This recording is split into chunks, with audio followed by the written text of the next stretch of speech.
Welcome to everybody on my overview of the Hornby Princess. In a change to my usual format of running trains on my layout and just uploading them to YouTube, I'm going to undertake a brief overview of the Hornby Princess, or more particularly the Hornby Princess that I have in my collection. So starting with the very first one here, this is R258, I believe, the Princess Royal. Now, I've had this locomotive since March 1960, and it was given to me by my father, and this actually started my enthusiasm and then latterly obsession for model railways. It's been very, very well used. Almost to the point where it's worn out. It still goes, and I've undertaken a little bit of maintenance on it just to get it some of the worst aspects of its wear by touching up some of the paintwork on it. I think one of the things you can notice about this is the very close proximity of the tender to the cab. Now, that was my father's doing because he could not stand the way the locomotive looked with what is really an enormous gap, or was an enormous gap, between the tender and the locomotive. So he cut off the drawbar, which was behind the trailing truck, also shortened the distance on the hook on the tender, so that it would come closer together. That eventually broke in the course of time, and it's now sort of rather crudely fixed with a wire, but it works. So when you look at some of the other Princess locomotives that I've got from this era, the Triang era of the 1960s, you will see that I've actually done the same with them, which is to shorten the drawbar and close the gap between the tender and the locomotive. So we go along to the second one. Now this is one which I acquired in the 1970s, not as a complete unit.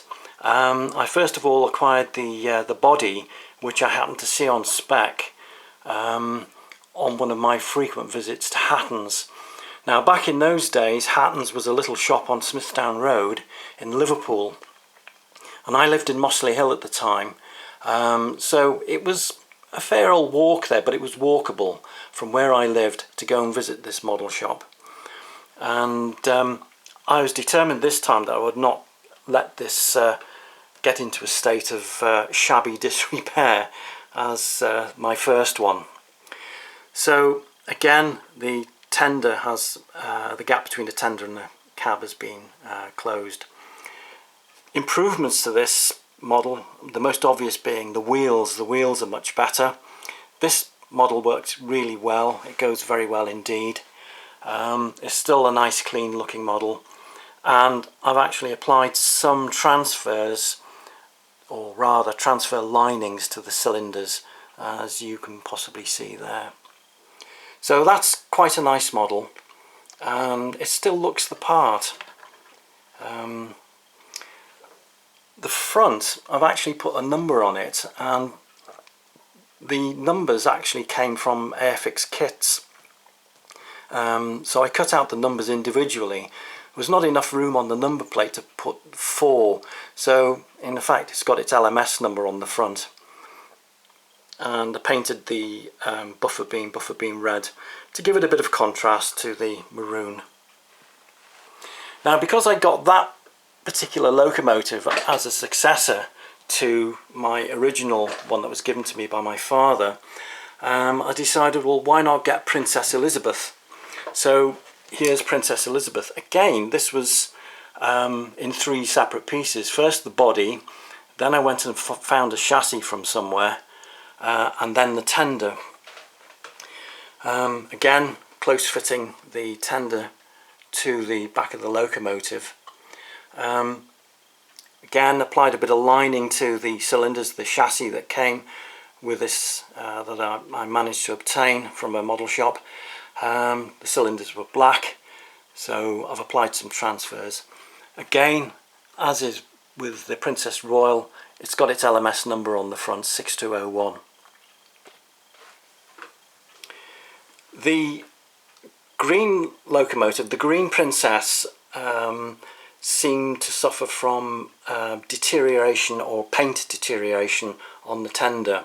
The lining was beginning to crumble and disintegrate, and I managed to find on eBay a supplier who was producing literally hundreds, if not thousands, of Triang and Hornby Dublo stickers and emblems, not just for locomotives and rolling stock, but also for all forms of stations and backdrops and things. So if you got wagons or coaches which had been chipped or the paintwork was damaged, you could overlay them. They're sticky backed, and the colour matching that this person achieved was quite phenomenal.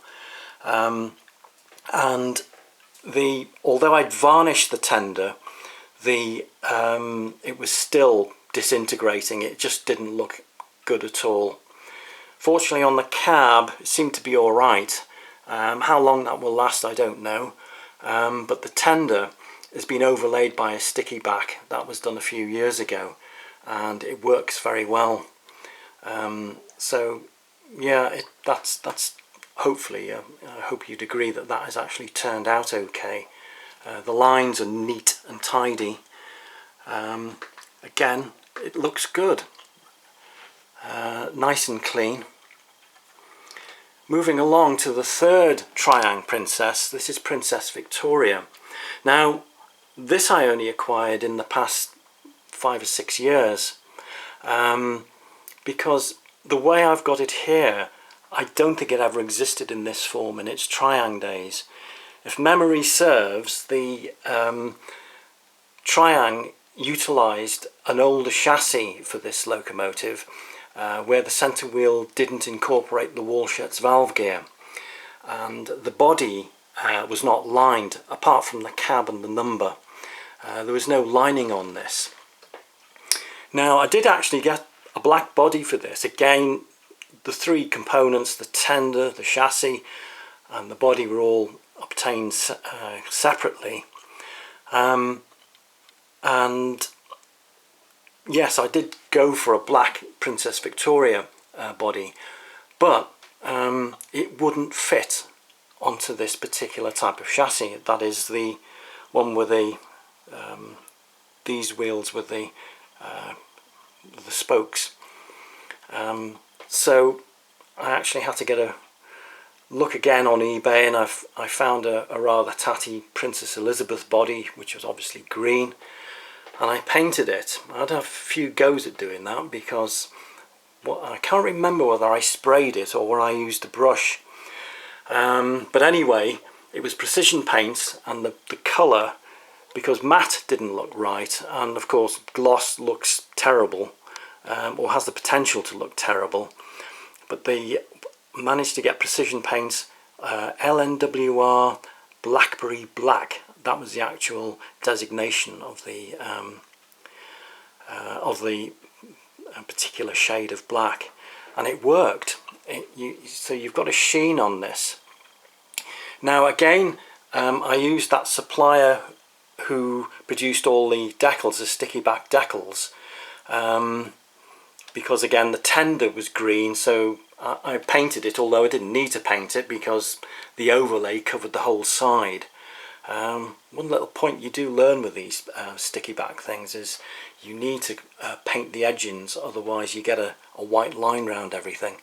And sometimes folk suggest, oh, you can use a felt tip pen. No, that doesn't work either. That just runs, and it can then start to bleed into the lining, so that doesn't really do it. So yes, it's a bit of a laborious thing of having to use oil-based black paint, but it works. On the actual decal sheet there was the lining along the the running plate here, so that wasn't a problem. And I had, yes, they had cylinder lining. There was enough lining to do the cylinders. But what they didn't have were the boiler bands and the red lining on the splashes. So yours truly had to paint them on. So they're hand painted. So again, with painting the buffer beam, the correct sort of buffer beam red, which contrasts with the red lining, I think that looks quite smart. So I was quite pleased the way that turned out. Again, it is a superb runner, although the flanges on these wheels don't like code 100 track, that's for sure, when they go over points and crossovers. So I don't run them very often because you never know when they're going to come off. But yeah, so there's the three princesses as they existed in the Triang range. Princess Royal, Princess Elizabeth and Princess Victoria. Now someone might, if anyone knows it any differently, as I said that Princess Victoria never existed like this with full wall shuts, valve gear and full lining. That's as far as I know. There may have been some exports, maybe to Australia or New Zealand or Canada, where they did do a fully lined one. I've not come across one, so I'm not saying 100% that what I'm saying is right, but as far as I'm concerned, I've never seen one before, so I'm pretty glad I've got that one. Now moving on here, we go to the 1990s.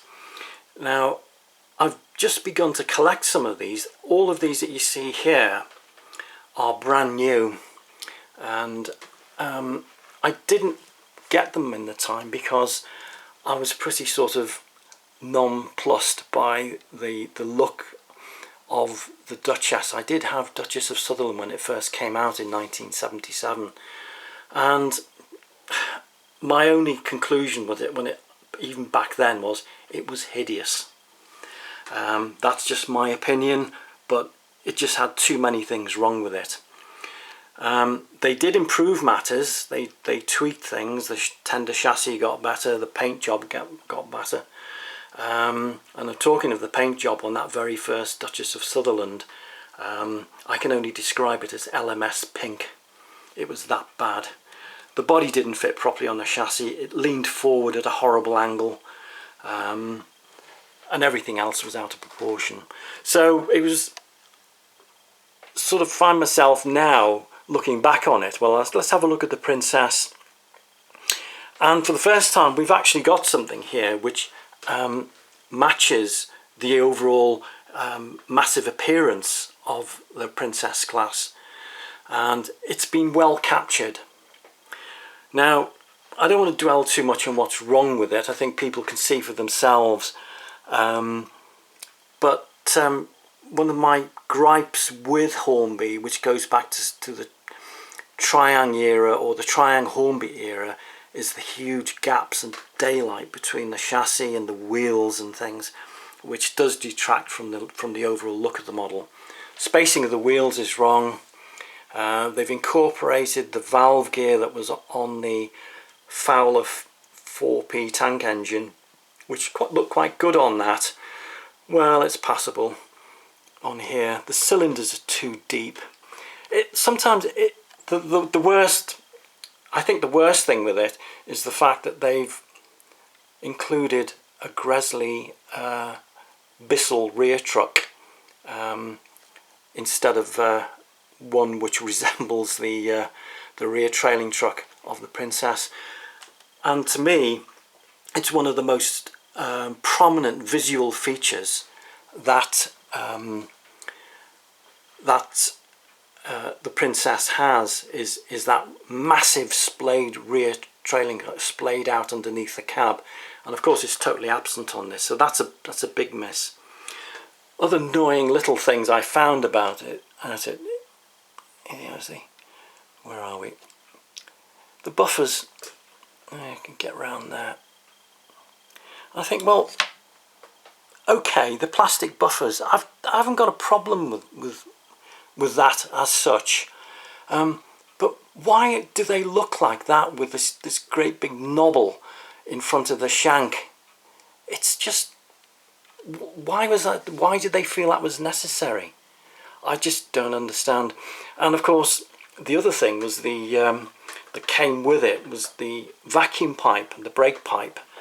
Now that Hornby at this period of time produced thousands and millions of these vacuum pipes which looked like paper clips.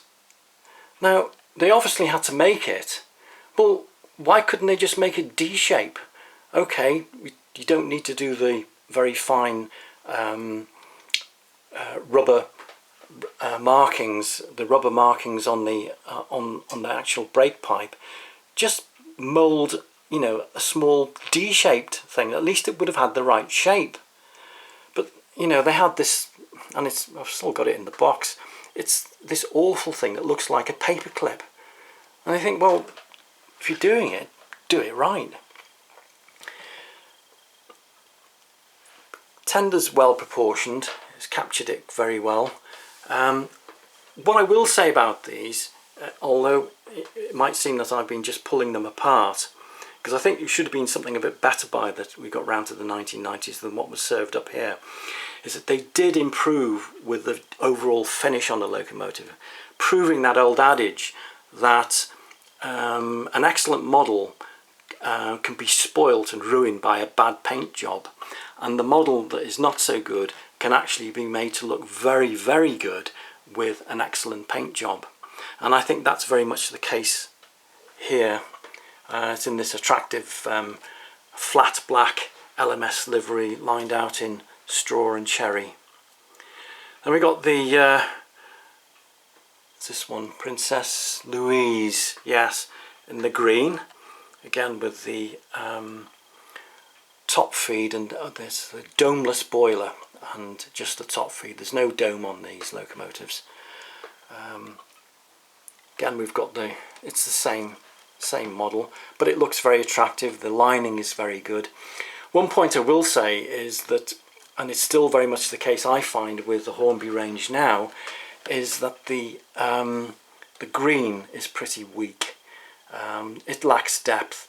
If you compare it back to the 1960s Princess Elizabeth, you've got a proper Brunswick green there, but this again is not, you know, that's a slight downside to it. But again, you know, overall size and proportions are about right. It's the details which are wrong and which let it down. Tender drive motor. Most people in this hobby cannot abide tender drives. I haven't an opinion either way on them. I have many models which are tender drives, and I find them to be alright. They work well. As long as they work, that's the main thing. Some of them are a bit noisy, others less so. Moving along, we now reach the early 2000s, and this is Princess Arthur of Connaught, and this is an absolutely stunningly beautiful model. Here Hornby have really gone the extra mile. We've got everything virtually in the correct proportions. We've got the wheel spacings, the driving wheel spacings. I'm not so sure about the size of those driving wheels. I did put them up against the Duchess, and to me they look the same, when in fact on the prototypes the driving wheels are fractionally smaller at 6'6" compared to 6'9" on the Duchesses. And as is with the King, the GWR King and the GWR Castle, there is a difference in size of wheels which is noticeable. You can notice it when you look at the real engines. So I don't know, but it's still, it'd be churlish to you know, say it's too much of a criticism really. But if anyone does know that, please let me know what if these are actually the wheels that are on the Duchess. Detail is fabulous, and there's been a bold, if not entirely successful, attempt to reproduce that massive trailing truck.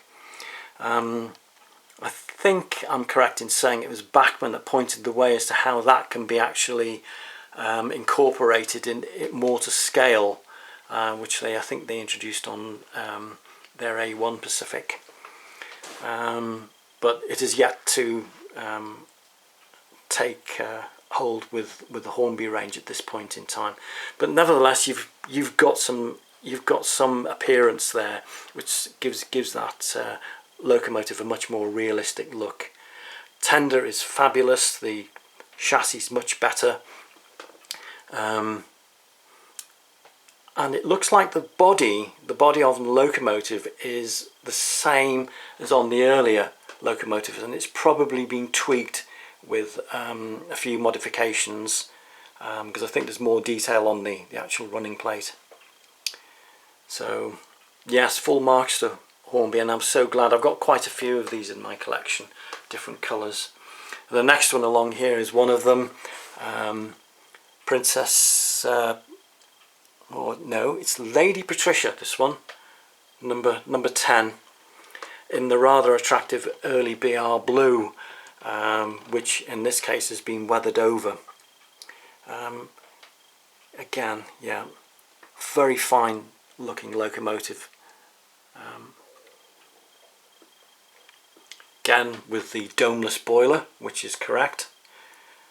If we go to Princess Arthur of Connaught again, we've got the dome boiler with the separate top feed. Very well produced. Late BR, that one, you can see the electrification flashes on it. That's how I remember seeing steam engines knocking about on the railway. This of course is with the early emblem on the tender. And finally, well, not quite finally, we've got the current range of Princesses, and this, I think, for a mass-produced, ready-to-run model of a locomotive, you just can't beat, and you can't beat this. I mean, the models now that are being produced are absolutely stunning, and this is no exception. Are the wheels fractionally smaller on this one? I don't know, hard to say. But we can say there's an enormous amount of detail on this which is absent from the others. If we look at the previous incarnation, you can still see there's a bit of a gap between the bogie and the front of the locomotive, by the cylinders there. If we move along back to Princess Elizabeth, that has been closed quite considerably, and there's a lot more detail on that bogie. You've also got an awful lot more detail